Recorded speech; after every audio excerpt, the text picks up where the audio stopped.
ब्रह्म मुहूर्त, सफलता और सुख का रहस्य। एक समय की बात है, माता पार्वती ने भगवान शिव से पूछा, स्वामी, मैंने देखा है कि चाहे कितना भी अभागा मनुष्य क्यों न हो, अगर वह सुबह ब्रह्म मुहूर्त में उठता है तो वह बहुत सुखी रहता है। ऐसा क्यों है? मुझे ब्रह्म मुहूर्त का रहस्य बताइए। तब भगवान शिव ने कहा, हे देवी, मैं तुम्हें इस प्रश्न का उत्तर एक कथा के माध्यम से बताऊंगा। कृपया तुम इस कथा को ध्यानपूर्वक सुनना, और जो भी मनुष्य इस कथा को पूरा सुनेगा वह कभी भी इस अवसर को अपने हाथ से जाने नहीं देगा। ब्रह्म मुहूर्त का रहस्य जानकर उसका पूरा जीवन बदल जाएगा।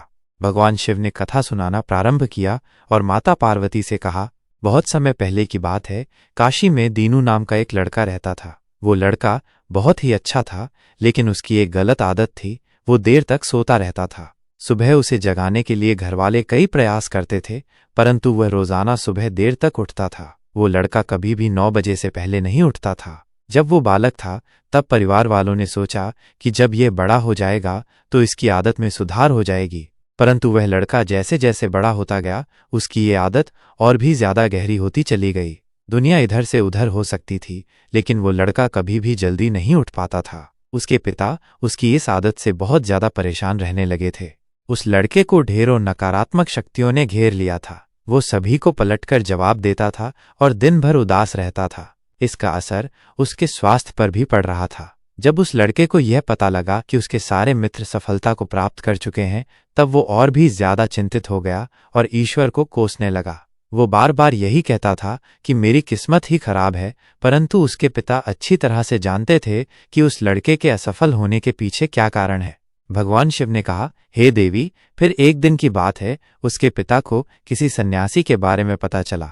उसने तुरंत अपने बेटे की समस्या को लेकर उस सन्यासी के पास जाने का निर्णय लिया। सन्यासी को बेटे की आदतों के बारे में बताया और सन्यासी ने कहा कि कल आप अपने बेटे को इस आश्रम में आने को कहिए। फिर उस लड़के का पिता अपने घर की ओर चला गया। उसे पता था कि अगर वो सीधे तरीके से अपने बेटे को सन्यासी से मिलने के लिए कहेगा तो वो कभी तैयार नहीं होगा। उसने अपने बेटे को अपने पास बुलाया और कहा, तुम्हारे सारे मित्र जीवन में सफलता प्राप्त कर चुके हैं, क्या तुम सफल नहीं होना चाहते हो? लड़के ने उत्तर दिया, जरूर पिताजी, परंतु जब भी मैं अपने मित्रों से उनकी सफलता का रहस्य पूछता हूं तो वो मुझे कुछ नहीं बताते हैं।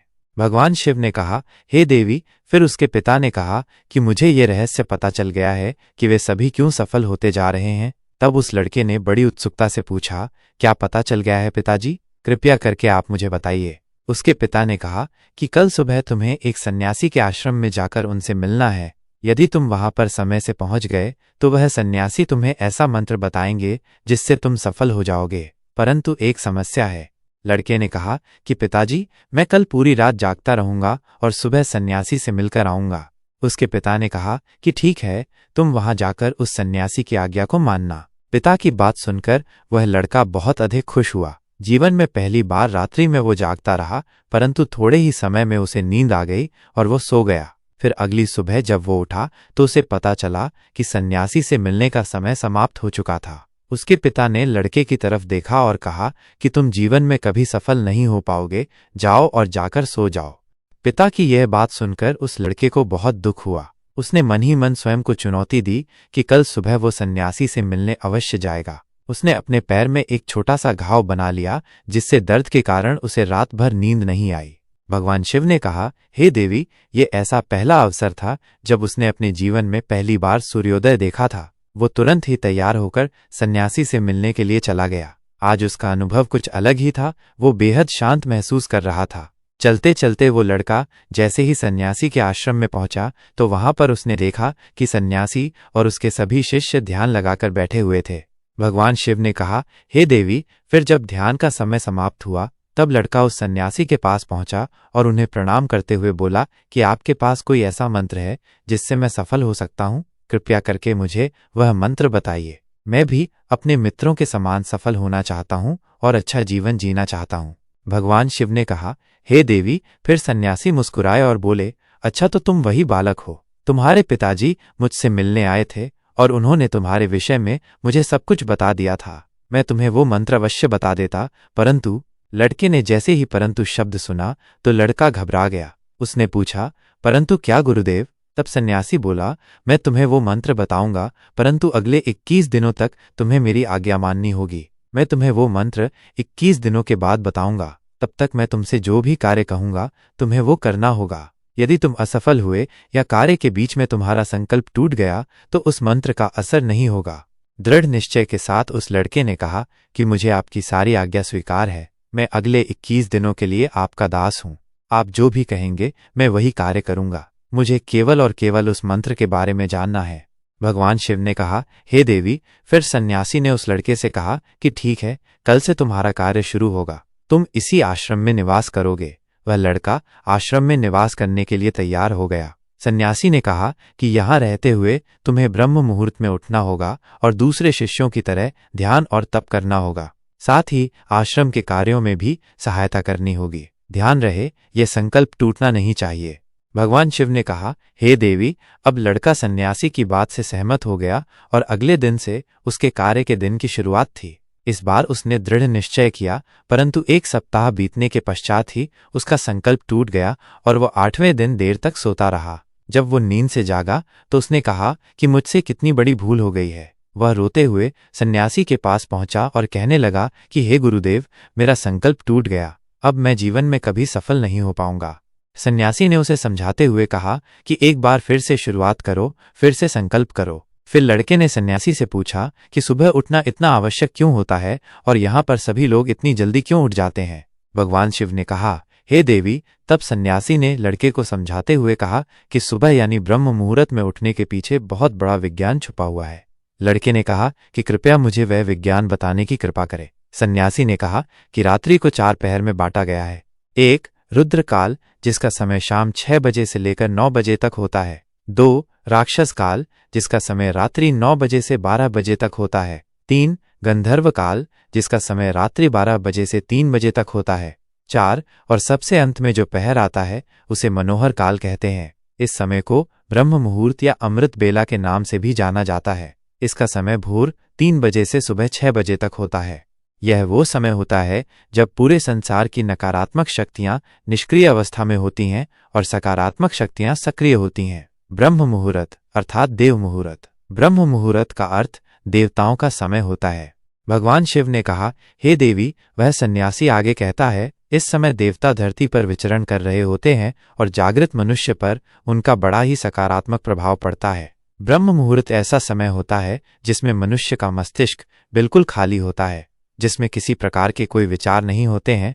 और जब इस समय व्यक्ति अपनी पुस्तक खोलकर पाठ का अध्ययन करते हैं तो उन्हें सब कुछ जल्दी जल्दी याद भी होता है और यह लंबे समय तक याद रहता है।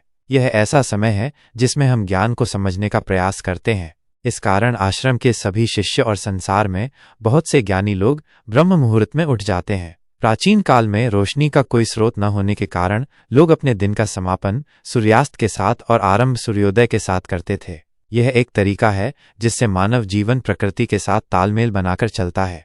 भगवान शिव ने कहा, हे देवी। फिर उस लड़के ने कहा कि ठीक है, मैं कल से अपना संकल्प फिर से शुरू करता हूँ, परंतु ब्रह्म मुहूर्त में उठकर मुझे क्या क्या करना चाहिए। तब सन्यासी ने कहा कि ठीक है, मैं तुम्हें बताता हूँ कि ब्रह्म मुहूर्त में क्या करना चाहिए और कैसे करना चाहिए। सबसे पहले उठकर धरती माता पर पांव रखने से पहले धरती माता को प्रणाम करना चाहिए और अपनी दोनों हथेलियों को देखना चाहिए और ईश्वर को धन्यवाद देना चाहिए कि उन्होंने तुम्हें आज का सूर्योदय देखने का अवसर दिया है। इसके बाद नित्य कर्म और स्नान करने से शरीर की ही नहीं बल्कि मन की शुद्धता भी बढ़ती है। स्नान करने के पश्चात ध्यान की प्रक्रिया होती है। ब्रह्म मुहूर्त में ध्यान की अवधि 21 दिन तक होती है। इस विधि का उपयोग तब किया जाता है जब आप अपनी कोई मनोकामना की पूर्ति चाहते हैं। यह ऐसा समय होता है जब व्यक्ति अपने आज्ञा चक्र को सक्रिय करने पर काम करते हैं। भगवान शिव ने कहा, हे देवी। आगे वह सन्यासी कहता है, आज्ञा चक्र दोनों भौहों के बीच होता है। यह संकल्प का स्थान भी कहा जाता है। अगर इस चक्र पर ध्यान केंद्रित किया जाए और अपनी मनोकामना को बार बार दोहराया जाए तो मात्र 21 दिनों के भीतर वो मनोकामना पूरी हो जाती है। अगर आपके मन में कोई अधूरी मनोकामना है और आप उसे पूरी करना चाहते हैं, तब उसे सबसे पहले उस मनोकामना का स्पष्टीकरण कर लें। आपको क्या चाहिए यह निर्णय अवश्य कर लें। इसके बाद ध्यान की विधि को शुरू करें।